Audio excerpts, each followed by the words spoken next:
everyone, and wait, I'm going to hold you right in your tracks because I have a plan.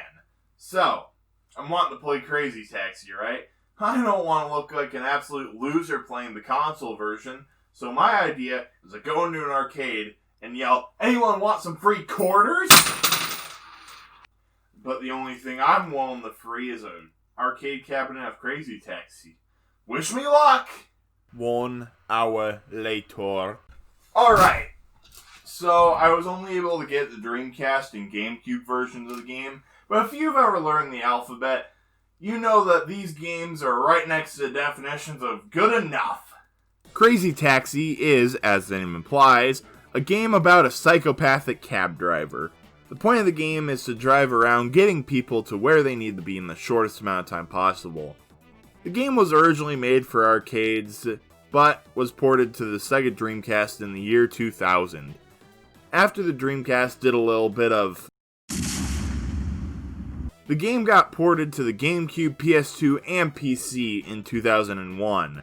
Later, it got released on Xbox 360 and PS3 in 2010. And our final port was on mobile in 2011, which, for a mobile phone version of an arcade game, works pretty well. There isn't really much else to say about the history of Crazy Taxi, so let's just pop into the game here.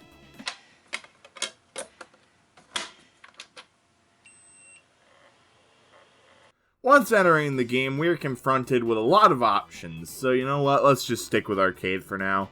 Once clicking that, we have the option of playing by arcade rules or playing for a set amount of time. I would personally pick the set amount of time option, but I mean, hey, if you really want to play the arcade version, you can't go wrong with this. After that, you have to pick a character, and hey look, the gang's all here. We have Kermit Colored Hair Guy, Beady Joe, Leopard Print Lady, and Hairy Chest Dude. Getting into the game... Hey, it's time to make some crazy money. Are you ready? Here we go! Yeah, this is Crazy Taxi as we know and love it. And is it just me, or does Toad Harbor in Mario Kart 8 remind you of this map? Just me? Okay. So moving over to the original mode now, it's just a new map. It's a cool map, but I gotta say it's outshined in every single way by the arcade map. Though there are some ramps that you can ramp off that are pretty cool. Finally, we have one last thing to cover for game modes, and that is Crazy Box. This mode gives you a bunch of little challenges like jumping a certain amount of feet or popping all balloons in a set amount of time. It also gives us some info on the playable characters, so let it be known we have basically no idea if the best-selling book Bible will ever get a sequel, but we have known for over 20 years that Gus's blood type is B. So now that we've talked fully about the Dreamcast Crazy Taxi port, might I point you over to all the other versions of the game?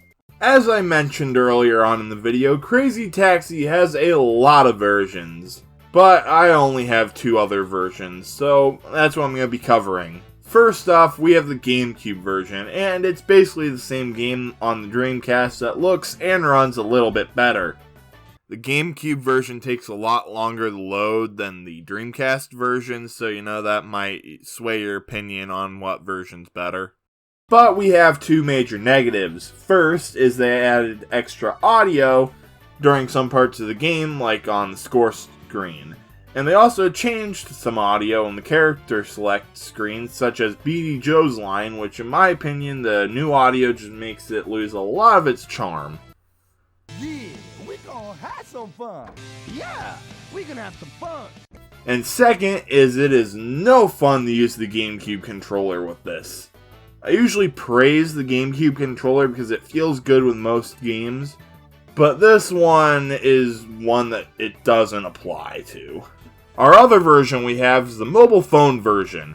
The app is free, which is pretty cool, but it does have ads, so that's pretty annoying. Beyond that, I don't know what you want me to say. It's Crazy Taxi on your phone. Now that we've talked about all the other versions, let's rank them. At third, I would put the mobile phone version just because it's weird. Everything about it feels off. But I mean, hey, if you must play Crazy Taxi on the road, you could do a whole lot worse. Second is the GameCube version. It's an amazing version, but the controller really brings it down just because it is really weird using the GameCube's triggers to drive. And finally, first is the Dreamcast version. Yes, it doesn't run that well, but it feels the most authentic. The controller just feels right for the game, and also the VMU displays the logo, so that's a pretty cool detail. Though, if you do play it, you will have to contend with some glitches. This game is pretty glitchy, not to levels of, say, Assassin's Creed Unity, but you will see them. And also,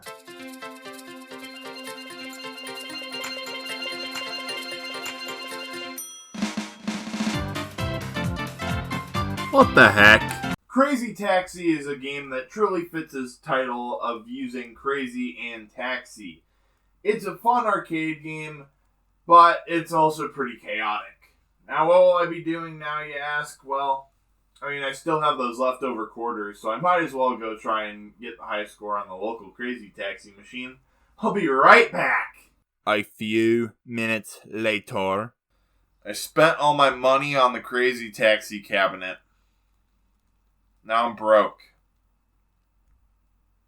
Well, I guess it's go time to roleplay as a homeless man. This blows.